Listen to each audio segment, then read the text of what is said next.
The White Doe of Rylstone, or, The Fate of the Nortons, Canto 7th by William Wordsworth. Powers there are that touch each other to the quick in modes which the gross world no sense hath to perceive, no soul to dream of. Thou spirit, whose angelic hand was to the harp a strong command, called the submissive strings to wake in glory for this maiden's sake, say, spirit, whither hath she fled to hide her poor afflicted head? What mighty forest in its gloom enfolds her? Is a rifted tomb within the wilderness her seat? Some island which the wild waves beat is that the sufferer's last retreat? Or some aspiring rock, that shrouds its perilous front in mists and clouds? High climbing rock, low sunless dale, sea, desert, what do these avail? Oh, take her anguish and her fears into a deep recess of years. 'Tis done. Despoil and desolation o'er Rylstone's fair domain have blown. Pools, terraces, and walks are sown with weeds. The bowers are overthrown, or have given way to slow mutation, while, in their ancient habitation the Norton name hath been unknown. The lordly mansion of its pride is stripped, the ravage hath spread wide through park and field, a perishing that mocks the gladness of the spring. And, with this silent gloom agreeing, appears a joyless human being, of aspect such as if the waste were under her dominion placed. Upon a primrose bank, her throne of quietness, she sits alone, among the ruins of a wood, erewhile a covert bright and green, and where full many a brave tree stood, that used to spread its boughs, and ring with the sweet birds' carolling. Behold her, like a virgin queen, neglecting in imperial state these outward images of fate, and carrying inward a serene and perfect sway, through many a thought of chance and change, that hath been brought to the subjection of a holy, though stern and rigorous, melancholy. The like authority, with grace of awfulness, is in her face, there hath she fixed it. Yet it seems to o'ershadow by no native right that face, which cannot lose the gleams, lose utterly the tender gleams, of gentleness and meek delight, and loving kindness ever bright. Such is her sovereign mien, her dress, a vest with woolen cincture tied, a hood of mountain wool undyed, is homely, fashioned to express a wandering pilgrim's humbleness. And she hath wandered, long and far, beneath the light of sun and star, hath roamed in trouble and in grief, driven forward like a withered leaf, yea like a ship at random blown to distant places and unknown. But now she dares to seek a haven among her native wilds of craven, hath seen again her father's roof, and put her fortitude to proof. The mighty sorrow hath been borne, and she is thoroughly forlorn. Her soul doth in itself stand fast, sustained by memory of the past and strength of reason, held above the infirmities of mortal love, undaunted, lofty, calm, and stable, and awfully impenetrable. And so beneath a mouldered tree, a self-surviving leafless oak by unregarded age from stroke of ravage saved sat Emily. There did she rest, with head reclined, herself most like a stately flower, such have I seen, whom chance of birth hath separated from its kind, to live and die in a shady bower, single on the gladsome earth. When, with a noise like distant thunder, a troop of deer came sweeping by, and, suddenly, behold a wonder.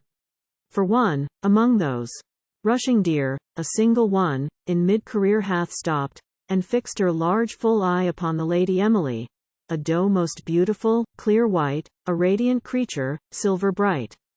Thus checked, a little while it stayed, a little thoughtful pause it made, and then advanced with stealth-like pace, drew softly near her, and more near looked round but saw no cause for fear, so to her feet the creature came, and laid its head upon her knee, and looked into the lady's face, a look of pure benignity, and fond unclouded memory.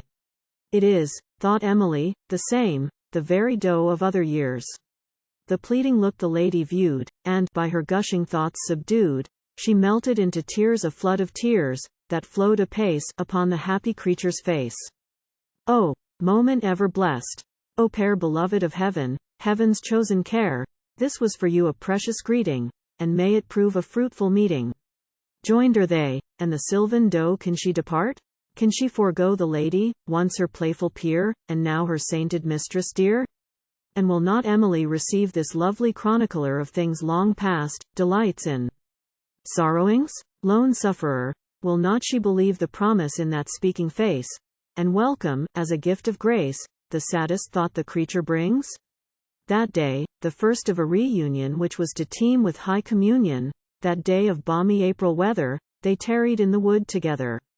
And when, ere fall of evening dew, she from her sylvan haunt withdrew, the white doe tracked with faithful pace the lady to her dwelling place, that nook where, on paternal ground, a habitation she had found, the master of whose humble board once owned her father for his lord. A hut, by tufted trees defended, where Rylstone brook with wharf is blended. When Emily by morning light went forth, the doe stood there in sight. She shrunk, with one frail shock of pain received and followed by a prayer, she saw the creature once again. Shun will she not, she feels, will bear. But, wheresoever she looked round, all now was trouble-haunted ground. And therefore now she deems it good once more this restless neighborhood to leave. Unwooed, yet unforbidden, the white doe followed up the vale, up to another cottage, hidden in the deep fork of Ammerdale, and there may Emily restore herself, in spots unseen before.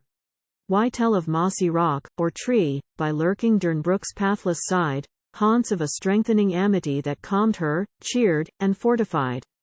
For she hath ventured now to read of time, and place, and thought, and deed endless history that lies in her silent followers' eyes, who with a power like human reason discerns the favorable season, skilled to approach or to retire, from looks conceiving her desire, from look, deportment, voice, or mien, that vary to the heart within. If she too passionately wreathed her arms, or over deeply breathed, walked quick or slowly, every mood in its degree was understood, then well may their accord be true, and kindliest intercourse ensue. Oh, surely 'twas a gentle rousing when she by sudden glimpse espied the white doe on the mountain browsing, or in the meadow wandered wide. How pleased, when down the straggler sank beside her, on some sunny bank. How soothed, when in thick bower enclosed, they, like a nested pair, reposed. Fair vision, when it crossed the maid within some rocky cavern laid, the dark cave's portal gliding by, white as whitest cloud on high floating through the azure sky. What now is left for pain or fear?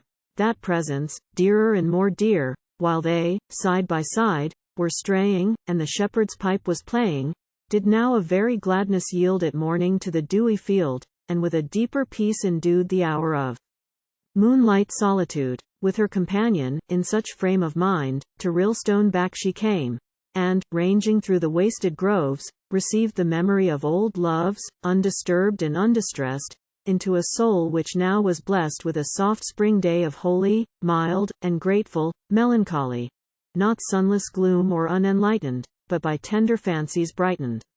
When the bells of Rylstone played their Sabbath music, God us 80, that was the sound they seemed to speak. Inscriptive legend which I ween may on those holy bells be seen, that legend and her grandsire's name, and oftentimes the lady meek had in her childhood read the same words which she slighted at that day, but now, when such sad change was wrought, and of that lonely name she thought the bells of Rylstone seemed to say, while she sat listening in the shade, with vocal music, God us 80, and all the hills were glad to bear their part in this effectual prayer. Nor lacked she reason's firmest power, but with the white doe at her side up would she climb to Norton Tower, and thence look round her far and wide, her fate there measuring. All is stilled, the weak one hath subdued her heart. Behold the prophecy fulfilled, fulfilled, and she sustains her part. But here her brother's words have failed. Here hath a milder doom prevailed, that she, of him and all bereft, hath yet this faithful partner left. This one associate, that disproves his words, remains for her, and loves. If tears are shed, they do not fall for loss of him for one, or all. Yet, sometimes doth she weep moved gently in her soul's soft sleep. A few tears down her cheek descend for this her last and living friend. Bless, tender hearts, their mutual lot, and bless for both this savage spot, which Emily doth sacred hold for reasons dear and manifold. Here hath she, here before her sight, close to the summit of this height, the grassy rock encircled pound in which the creature first was found. So beautiful the timid thrall, a spotless youngling white as foam, Her youngest brother brought it home. The youngest, then a lusty boy, bore it, or led, to Rylstone Hall with heart brimful of pride and joy. But most to Bolton's sacred pile, on favouring nights, she loved to go, there. Ranged through cloister, court, and aisle, attended by the soft-paced Doe, nor feared she in the still moonshine to look upon St. Mary's shrine, nor on the lonely turf that showed where Francis slept in his last abode. For that she came, there oft she sat forlorn, but not disconsolate, and, when she from the abyss returned of thought, she neither shrunk nor mourned, was happy that she lived to greet her mute companion as it lay in love and pity at her feet, how happy in its turn to meet the recognition. The mild glance beamed from that gracious countenance, communication, like the ray of a new morning, to the nature and prospects of the inferior creature.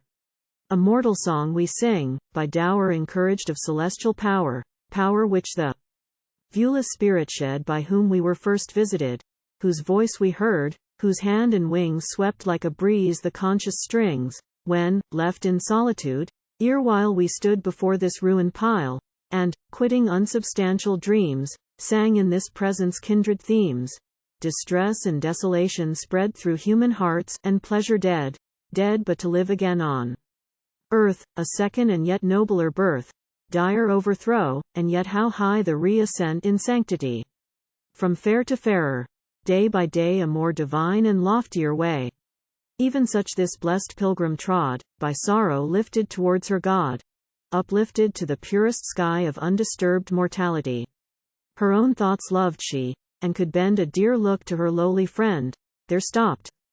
Her thirst was satisfied with what this innocent spring supplied.